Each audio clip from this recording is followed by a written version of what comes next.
দ্বিতীয় মেয়াদে ক্ষমতায় আসার পর থেকে বিভিন্ন দেশের মাঝে সংঘাত থামিয়ে আবারও আলোচনায় মার্কিন প্রেসিডেন্ট ডোনাল্ড ট্রাম্প।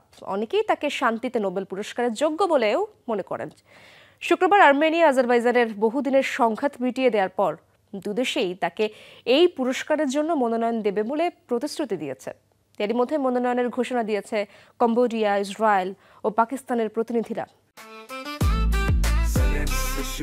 জেনেক্সে শিফট করো, লাইফকে লিফট করো।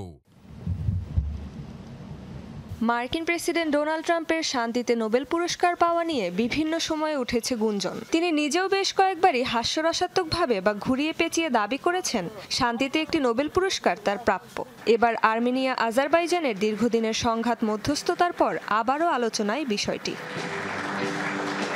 ট্রাম্পের হস্তক্ষেপে এ সংঘাত বন্ধের পর সাবেক এই দুই সোভিয়েত রাষ্ট্রের প্রতিশ্রুতি দিয়েছে নোবেল কমিটিতে যৌথ মনোনয়নপত্র পাঠানোর।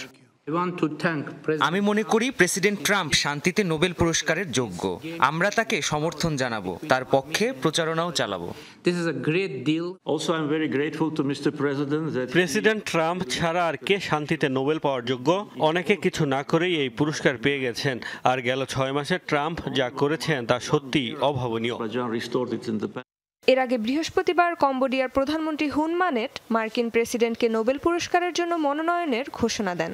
সম্প্রতি থাইল্যান্ড কম্বোডিয়া সীমান্ত সংঘাত সমাধানের জন্যই এমন পদক্ষেপ জানিয়েছেন হুন। জুলাই মাসের শুরুতে ইসরায়েলি প্রধানমন্ত্রী বেনিয়ামিন নেতানিয়াহু ট্রাম্পের পক্ষে নোবেল কমিটির কাছে মনোনয়নপত্র জমা দেওয়ার ঘোষণা দেন। থেকেও তাকে মনোনয়নের ঘোষণা দেয়া হয়।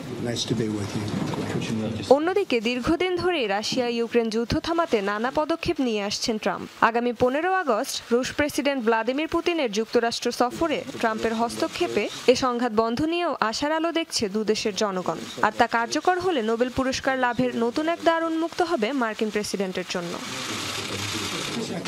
তবে ট্রাম্পের হস্তক্ষেপে একের পর এক যুদ্ধ বন্ধ হলেও থেমে নেই গাজায় আগ্রাসন। এমনকি বিভিন্ন সময়ে গাজার এমন অমানবিক পরিস্থিতি নিয়ে ঠাট্টা করতেও ছাড়েননি মার্কিন প্রেসিডেন্ট। রেজবানা সায়মা, যমুনা নিউজ।